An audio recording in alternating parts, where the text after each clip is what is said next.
Más Internacional. Irán nunca tendrá armas nucleares, aseguró el presidente de Francia ante el Congreso de los Estados Unidos. Juez revierte orden de Trump de cancelar programa de protección a inmigrantes indocumentados que llegaron a Estados Unidos cuando eran niños. Niño británico al que se retiró soporte vital en Reino Unido se aferra a la vida. Duro golpe a poderosa red de narcotráfico en España. Caen 9 toneladas de droga camufladas en cargamento de banano. Escándalo en Costa Rica. Detienen a 3 policías por asesinato de una modelo y su novio. Bienvenidos, aquí comienza Red Más Internacional. Estamos listos para empezar con este recorrido en lo que es noticia alrededor del mundo y lo hacemos hablando de España, que anunció la captura de la ex tesorera del ex jefe de seguridad del fallecido presidente de Venezuela, Hugo Chávez. Los acusan de corrupción y de lavado de dinero.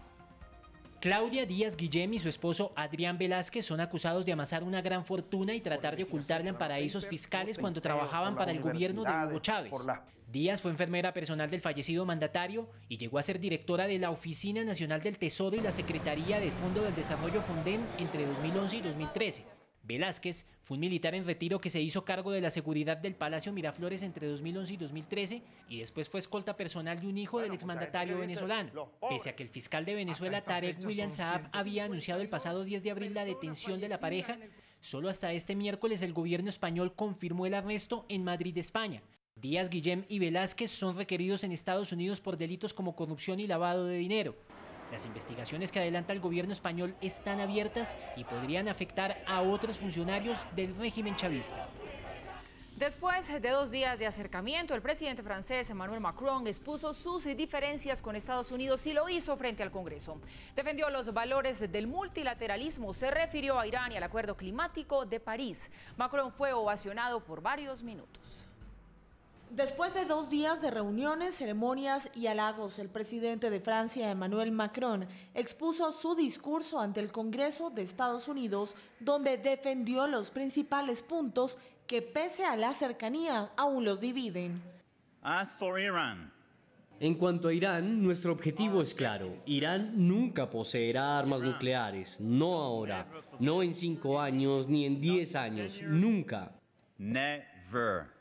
Reconoció que el acuerdo tiene algunos temas que ajustar, pero que no debe ser abandonado. Pero es cierto decir que este acuerdo no puede abordar todas las preocupaciones e inquietudes, y es cierto, pero no debemos abandonarlo sin tener algo sustancial. Esa es mi posición. Es por eso que Francia no abandonará el JCPOA. Porque lo firmamos, su presidente y su país deberán asumir los días y las semanas y sus responsabilidades con respecto a este tema. Por lo que quiero hacer y lo que decidimos juntos con su presidente es que podemos trabajar en un acuerdo más integral que aborde todas esas preocupaciones. Fue enfático en que es posible hacer ajustes sin la necesidad de retirarse. Existe un marco llamado JCPOA para controlar la actividad nuclear de Irán. Lo firmamos por iniciativa de Estados Unidos. Lo firmamos tanto Estados Unidos como Francia, por eso no podemos decir que debemos deshacerlo de esta manera. También explicó los motivos. Pero esta política nunca debería llevarnos a la guerra en Oriente Medio. Debemos garantizar la estabilidad y el respeto de la soberanía de las naciones, incluida la de Irán, que representa una gran civilización. El acuerdo sobre cambio climático firmado en París en 2015 también fue clave en su discurso ante el Congreso. Trump no reconoce que la actividad humana sea causa del calentamiento global y Macron hizo un llamado por el planeta. Al contaminar los océanos, no mitigar las emisiones de CO2 y destruir nuestra biodiversidad, estamos matando a nuestra planta. Afrontémoslo, no existe un planeta B. Se trata del primer pacto global para combatir el cambio climático. Emmanuel Macron espera el pronto regreso de Estados Unidos al acuerdo. Y estoy seguro de que algún día los Estados Unidos regresará y se unirán al Acuerdo de París. Estoy seguro. El presidente francés pronunció su discurso en inglés ante 100 senadores y los 435 diputados estadounidenses. Fue ovacionado en el tercer día de visita de Estado ante una sesión conjunta especial del Congreso. Más allá de los encuentros de Macron y Trump, de los bombardeos de Estados Unidos en Siria o del apoyo ruso al régimen de Bashar al-Assad, esta zona geográfica del mundo es un verdadero polvorín. Análisis de Red Más Internacional. En la reunión que mantuvieron los mandatarios de Francia y Estados Unidos en la Casa Blanca en Washington, el acuerdo nuclear con Irán fue, sin duda alguna, el centro del encuentro. Y es que el presidente Donald Trump ha estado en contra de este acuerdo, puesto que considera que el único beneficiado es Irán. La gente sabe mi posición frente al acuerdo con Irán. Fue un terrible acuerdo, nunca debió haberse hecho. Pudimos haber hecho un buen acuerdo o al menos uno razonable. Pagamos 150 billones de dólares, dimos 1.8 billones de dólares en efectivo. Realmente efectivo. Barriles de efectivo, es ridículo. Nunca se debió haber hecho, pero ya hablaremos sobre esto. Por su parte, el presidente de Francia, Emmanuel Macron, dejó claro su apoyo al acuerdo nuclear firmado, pero no descartó hacer algunos cambios para mejorarlo. Cambios que deberán presentar antes del 12 de mayo.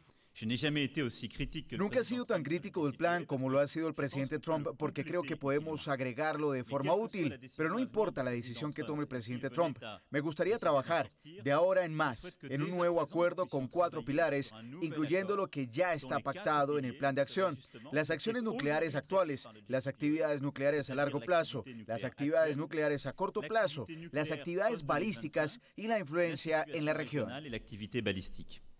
El objetivo de llegar a un acuerdo nuclear con Irán es crear una estabilidad en la región, porque si permiten que Irán continúe desarrollando su armamento nuclear, esto podría desencadenar una guerra entre varias partes. Y es que Irán, con su célula terrorista Hezbollah, ya está posesionada en el sur del Líbano, poniendo en jaque la seguridad del Estado de Israel, al cual en varias ocasiones ha amenazado con desaparecer y botar a todos los israelíes al mar. También se ha conocido en los últimos meses que el gobierno iraní, apoyado por Siria y Rusia, ha ubicado varias bases militares en territorio sirio con el fin de atacar a Israel y estar más cerca de Arabia Saudita, con quien rompió relaciones diplomáticas en el 2016. Pareciera que no importa a dónde vas, especialmente en el Medio Oriente, Irán está ahí. Donde sea que haya problemas, Yemen, Siria, no importa dónde esté el problema, Irán está detrás de él y ahora, desafortunadamente, Rusia está cada vez más envuelto en el problema. ¿Pero por qué Irán está tan interesado en Siria, el Líbano y Arabia Saudita?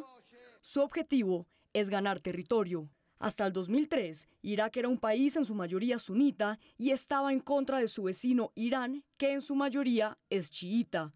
Pero con la intervención militar de Estados Unidos y la caída del máximo líder iraquí, Saddam Hussein, Irán ganó adeptos chiitas en Irak y logró convertir a la mayoría de su población en musulmanes chiitas. Ahora bien, Arabia Saudita, país sunita, también juega un papel importante en este conflicto por su poderío petrolero.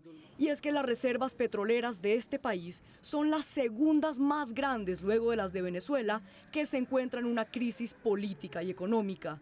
En las últimas semanas, Arabia Saudita ofreció enviar tropas a Siria para combatir al régimen de Bashar al-Assad. Es decir, se unió a Estados Unidos, Francia, Reino Unido y Turquía para luchar contra Siria, quien es apoyado por Rusia, Irán y China.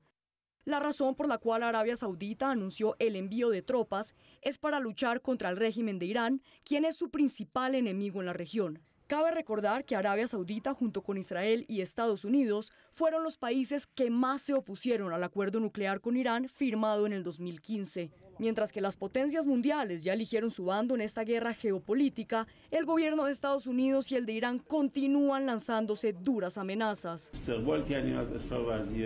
Recibimos la tenacidad de la Unión Europea de lograr que Estados Unidos se quede en el plan de acción, pero hay un punto: si esto significa la humillación a la República Islámica de Irán o ser extorsionados por Trump, entonces es un error estratégico por parte de la Unión Europea. Irán no permitirá que ningún país, en ningún acuerdo, traspase la línea roja y utilice la situación para mantener a Trump en el acuerdo para que éste sobreviva.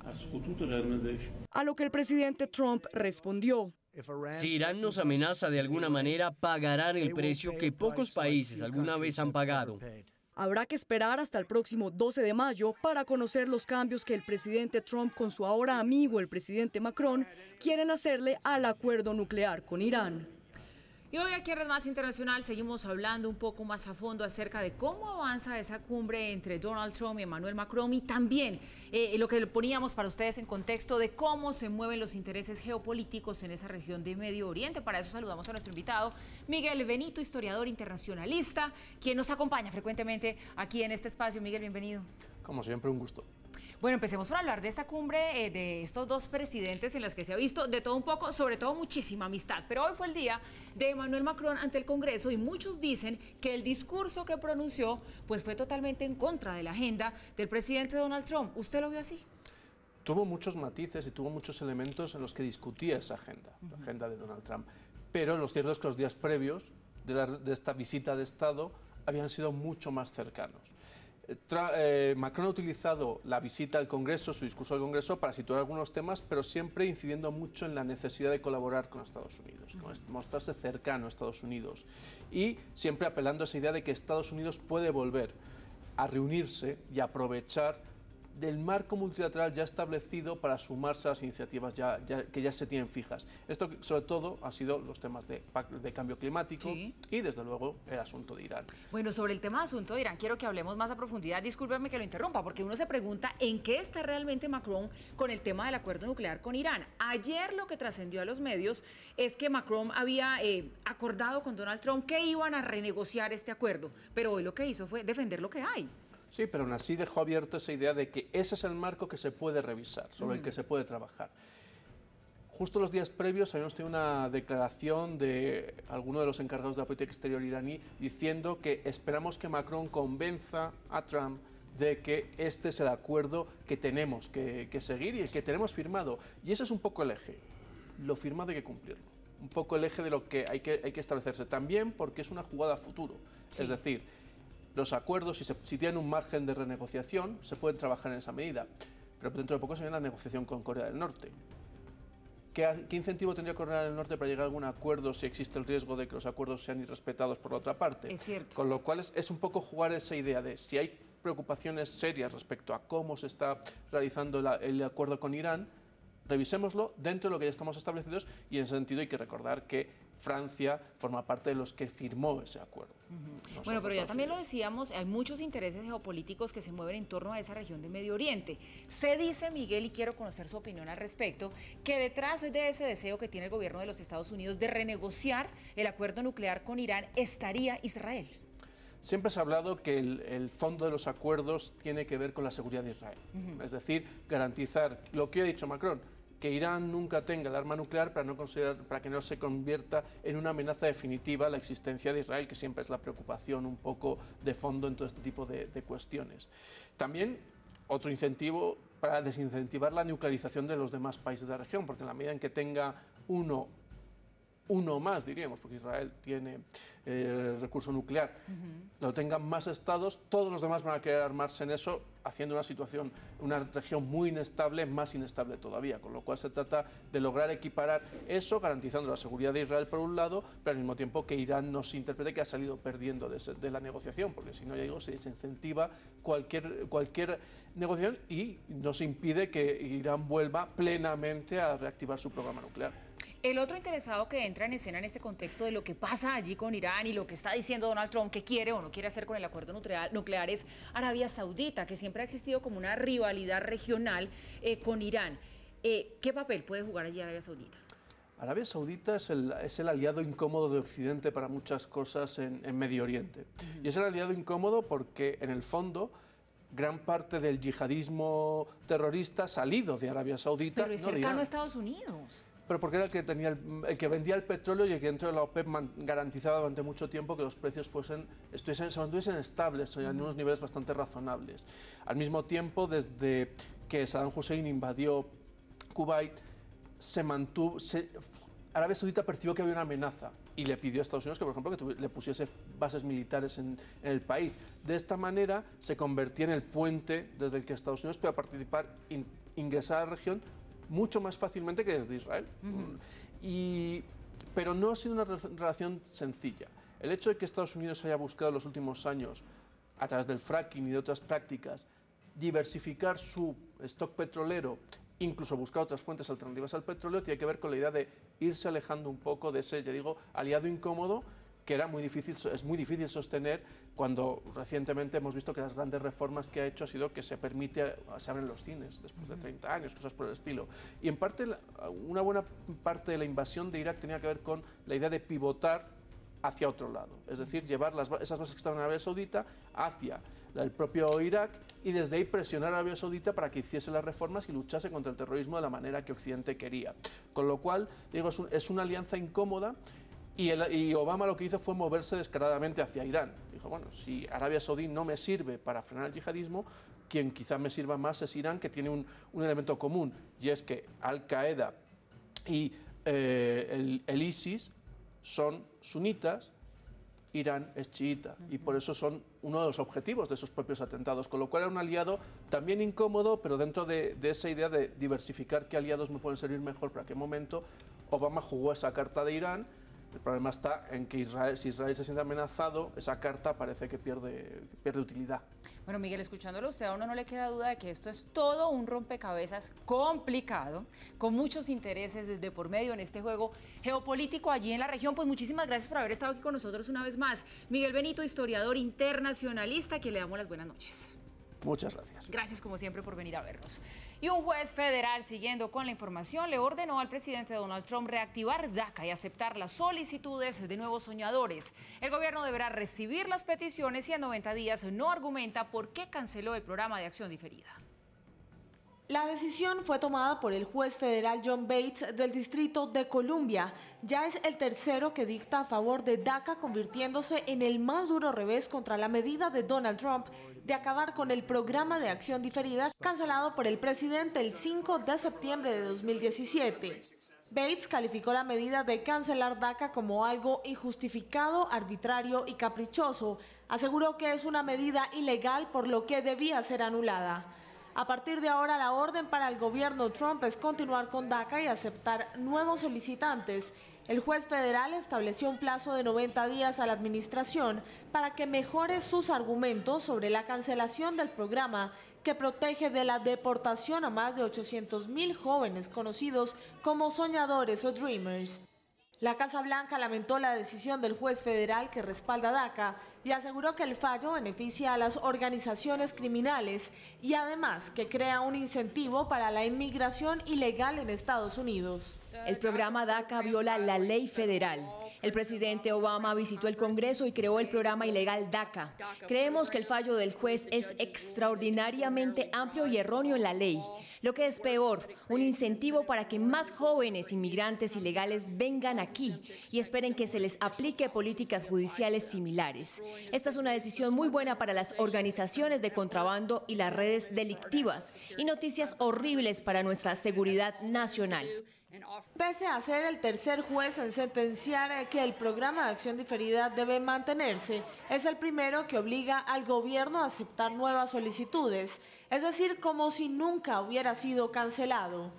DACA fue establecido por el entonces presidente Barack Obama en 2012 ante la imposibilidad de aprobar una ley que diera un estatus legal a los llamados Dreamers, como se conoce a los inmigrantes indocumentados, quienes llegaron a Estados Unidos siendo niños. Incluso muchos de ellos no conocen otro país diferente a la nación americana. Bajo el programa de acción diferida para los llegados en la infancia, implementado hace 5 años, los beneficiarios reciben permisos de trabajo temporales, licencias de conducir y números de seguro social. Los opositores de DACA aseguran que no es más que una amnistía para inmigrantes indocumentados y que gracias a esto obtienen empleos que podrían ser usados por estadounidenses o inmigrantes con estatus legal. DACA no ofrece este estatus permanente ni representa un paso para obtener la ciudadanía estadounidense. Regresamos y vamos ahora con una historia que hoy conmueve al mundo. Un tribunal de Manchester, en Inglaterra, negó el traslado de un menor a un hospital en Italia por considerar que el procedimiento al que iba a ser sometido era inhumano.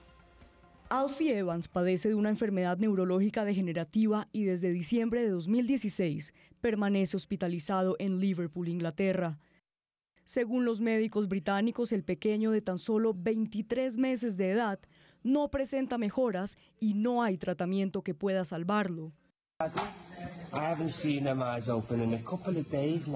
Sin embargo, los padres de Alfie no se dieron por vencidos y contactaron un grupo de médicos especialistas en Italia, quienes les dieron una luz de esperanza al comunicarles que existía un procedimiento que podía curar a su hijo. Pero la luz de esperanza no duró mucho para Tom y Kate, puesto que el hospital en Inglaterra les prohibió el traslado del menor por considerar inhumano el tratamiento que iba a recibir en Italia. Tom viajó a Ciudad del Vaticano para reunirse con el Papa Francisco, quien recordó que el único que da y quita la vida es Dios. Deseo repetir y confirmar que el único maestro de la vida, desde el inicio hasta su fin, es Dios. Es nuestro deber hacer todo lo que está en nuestras manos para cuidar la vida.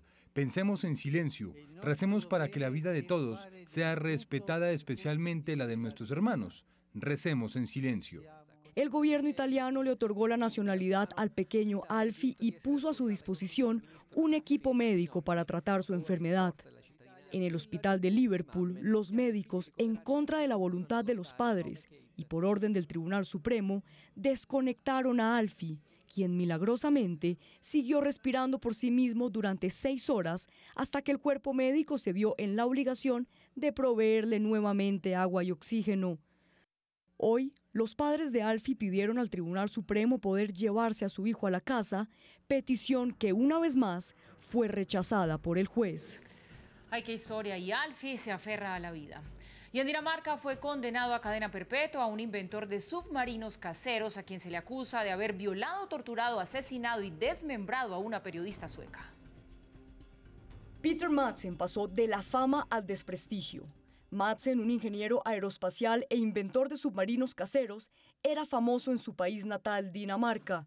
Pero hoy la imagen de Madsen le da la vuelta al mundo y no precisamente por haber inventado un nuevo submarino. La justicia danesa condenó a cadena perpetua a Peter Madsen por encontrarlo culpable en el asesinato de la periodista sueca Kim Wall. La corte ha encontrado a Peter Madsen culpable por asesinato premeditado y este es un asesinato que ha sido cometido con cinismo y fue un asesinato que fue sexualmente motivado, es decir, que él también fue encontrado culpable con los cargos de violación sexual bajo circunstancias extraordinarias. Kim Wall había contactado a Madsen meses antes para hacer una entrevista en uno de sus submarinos, lugar en el que se cometió el asesinato. Él llevó varios objetos al submarino, objetos con los que Kim Wall fue atada, torturada y asesinada, también abusada sexualmente, desmembrada y arrojada al mar desde el submarino. La primera vez que al acusado se le preguntó por el asesinato, contestó que la periodista había fallecido accidentalmente por envenenamiento de dióxido de carbono, pero admitió haber desmembrado el cuerpo en un ataque de pánico. Madsen deberá pasar el resto de su vida encerrado tras las rejas en una prisión en la ciudad de Copenhague.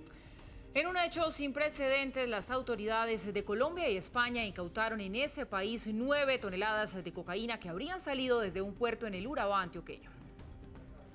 Las 9 toneladas de cocaína que pertenecían al Clan del Golfo fueron incautadas en el puerto de Algeciras, España, a donde llegaron camufladas en contenedores de bananos. Fueron exactamente 8.750 kilogramos de clorhidrato de cocaína y 3 capturados españoles. La incautación más grande de droga en la historia de España se dio como resultado de una operación conjunta entre las autoridades de los dos países. La excelente coordinación y colaboración entre las instituciones implicadas en la lucha contra el tráfico de drogas, tanto a nivel nacional como internacional. Aunque hasta el momento se han hecho efectivas 5 capturas, el comandante de la Fuerza Armada informó que se trata de un operativo que aún está en curso. Esta operación no termina con esta incautación. Esto es un proceso continuado de un trabajo con todas las instituciones, con la Policía Nacional, con la Fiscalía, todos los que tienen que ver en la lucha contra el narcotráfico, las fuerzas militares. Según informaron las autoridades, el valor de las 9 toneladas de cocaína en Europa alcanza los 470 millones de euros. A solo días de la histórica Cumbre de las Coreas, el Papa Francisco destacó el encuentro como una buena ocasión para el diálogo. Abogó por la paz previo a la reunión de este viernes que se va a llevar a cabo en la zona desmilitarizada. El venerdì próximo, 27 de abril. El próximo viernes 27 de abril habrá una cumbre intercoreana a la que asistirán los líderes de las dos Coreas, el señor Moon Jae-in y el señor Kim Jong-un. Esta reunión será una buena oportunidad para iniciar un diálogo transparente y un camino concreto de reconciliación y fraternidad recién fundada para asegurar la paz en la península de Corea y en todo el mundo. Para el pueblo coreano que desea la paz, aseguro mi oración personal y la cercanía de la totalidad de la Iglesia. Y la vicinanza de toda la Chiesa. En Australia, un grupo de investigadores descubrió una nueva forma de ADN en las células humanas. Esta nueva forma tendría una mayor complejidad en el código genético del que se conocía hasta ahora con el ADN de la doble hélice, identificada en 1953. La estructura con 4 líneas podría dar pie para el tratamiento de enfermedades.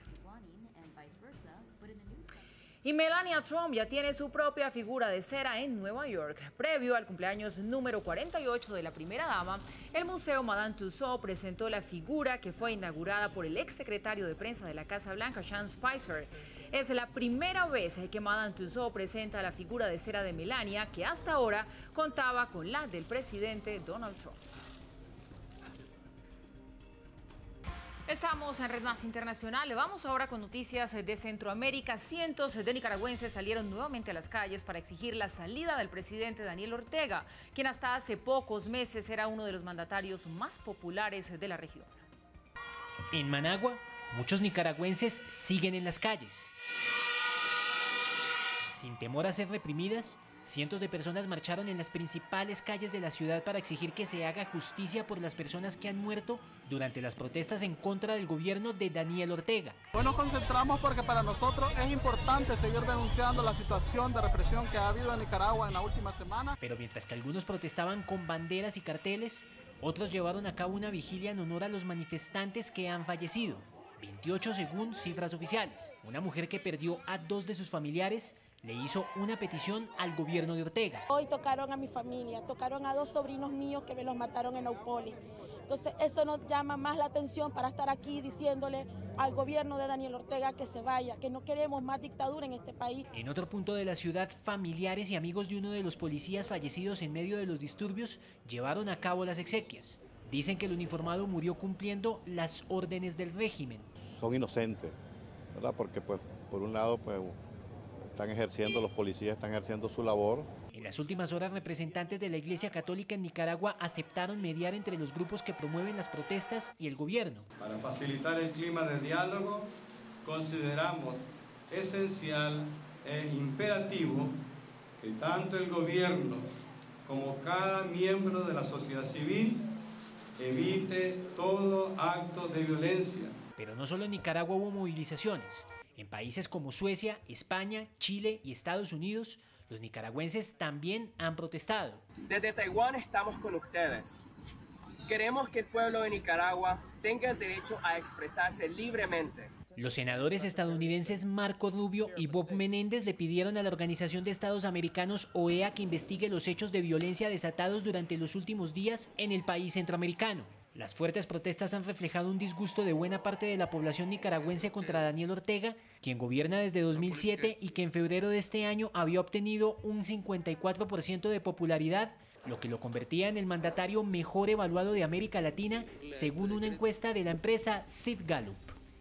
Otro paciente de diálisis murió en un hospital venezolano esperando su tratamiento. El caso puso en evidencia la crisis que vive el sector salud en Venezuela. Una crisis que generó protestas en las que los médicos le exigieron al régimen chavista medicinas e insumos para poder brindar una atención adecuada. Asdrúbal Lindo falleció a los pocos minutos de grabar este video. Estuvo 20 días sin dializarse por falta de un catéter. El hecho ocurrió en el Hospital Luis Ortega, en Porlamar.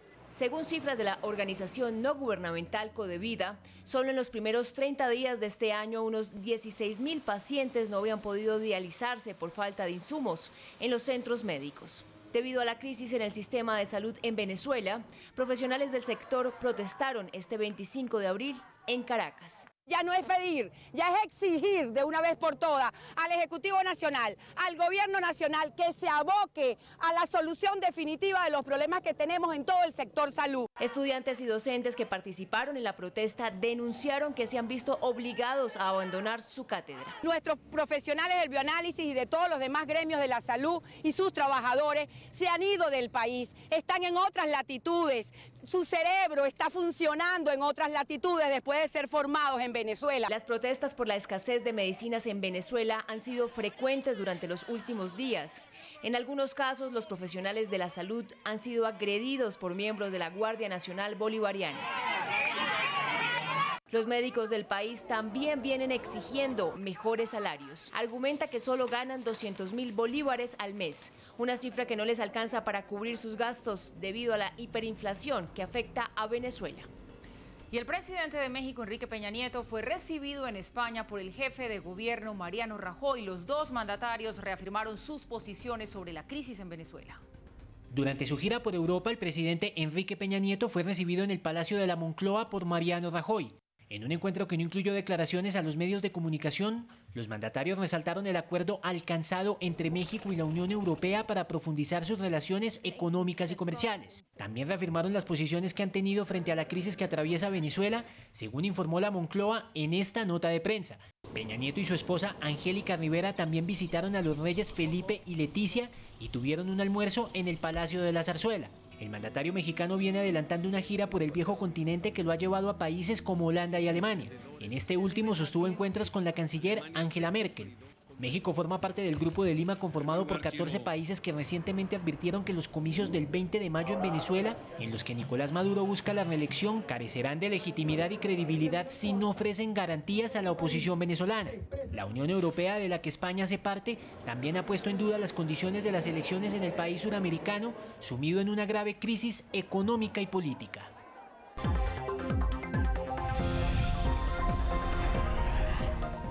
Y vamos ahora a repasar los hechos internacionales del día más importante. Por supuesto, hacemos un recorrido nuevamente por lo que fue la intervención del presidente Emmanuel Macron ante el Congreso de los Estados Unidos. Después de 2 días de reuniones, ceremonias y halagos, el presidente de Francia, Emmanuel Macron, expuso su discurso ante el Congreso de Estados Unidos, donde defendió los principales puntos que, pese a la cercanía, aún los dividen. As for Iran, en cuanto a Irán, nuestro objetivo es claro. Irán nunca poseerá armas nucleares. No ahora, no en 5 años, ni en 10 años. Nunca. Never. Reconoció que el acuerdo tiene algunos temas que ajustar, pero que no debe ser abandonado. Pero es cierto decir que este acuerdo no puede abordar todas las preocupaciones e inquietudes, y es cierto, pero no debemos abandonarlo sin tener algo sustancial. Esa es mi posición. Es por eso que Francia no abandonará el JCPOA, porque lo firmamos. Su presidente y su país deberán asumir los días y las semanas y sus responsabilidades con respecto a este tema. Por lo que quiero hacer y lo que decidimos juntos con su presidente es que podemos trabajar en un acuerdo más integral que aborde todas esas preocupaciones.